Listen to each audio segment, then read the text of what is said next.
Missouri Senator Eric Schmitt. This is like a soap opera, Senator. I'm dragging you into this. But he's apparently so bitter that not just about being forced out still, he's not talking to Nancy and everyone else, but he's mad that Americans don't, quote, appreciate the significance of the wins he delivered to America. Wow. Well, he's left a dumpster fire here for President Trump to go fix. And I think he's probably upset, too, that what he's really going to be remembered for in history now, other than his, this failed legacy he has, is the guy who was in between Trump's two terms. Right? That's probably hard for him to swallow. He kind of thought he was this Scranton Joe guy, and he's essentially presided over the most progressive and leftist administration in American history that left working families behind. And now, guess what? The Republican Party is the party of working families. That's got to be tough for him. Yeah, resentful and out of touch. Bitter. And he's leaving a parting gift. You said a dumpster fire. Well, he's leaving a parting gift via his economic team to America, the Americans that don't appreciate him. And it's been chronicled by all the business reporters, including at CNN even. Watch.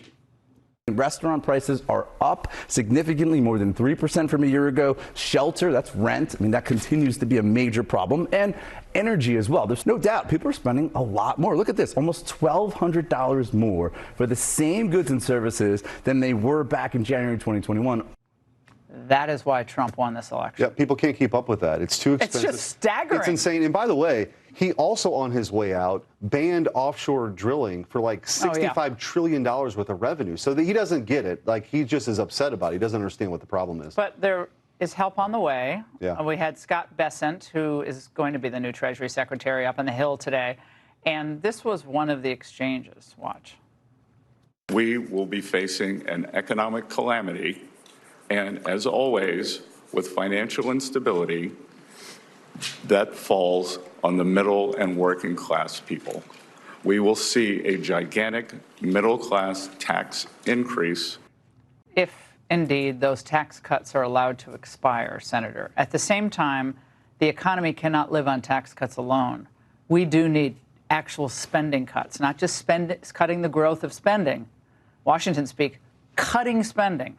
Right. Is that going to happen, or is Trump only going to get the tax cut and everything else is going to fade away? No, I think we're going to do both. We should do both. And by the way, if we got spending levels to just what they were in 2019 when Trump was president, we'd have a budget surplus with the revenue that we have now. He's right in the sense that middle-class families will bear the brunt of this. We don't have a revenue problem. We've got a spending problem. And through this process of reconciliation, which just means we need 51 votes in the Senate with the Republican House and President Trump in the White House, we can actually go do that. But we have to deliver. That's the mandate that President Trump got, and we ought to deliver for him. Well, Musk made that point. I mean, he said there has to be transformational change. Yeah. I mean, otherwise, things are going to go down the tube. Well, and I was on the Armed Services Committee with Pete Hegseth this week and Pam Bondi on the Judiciary Committee. You also need reformers leading these agencies to reform on the inside. So if you get spending cuts, tax cuts that are extended for working families, and then reform on the inside, that's the secret sauce. Senator Eric Schmitt, as always, thank you, sir. Good to see you. All right, I had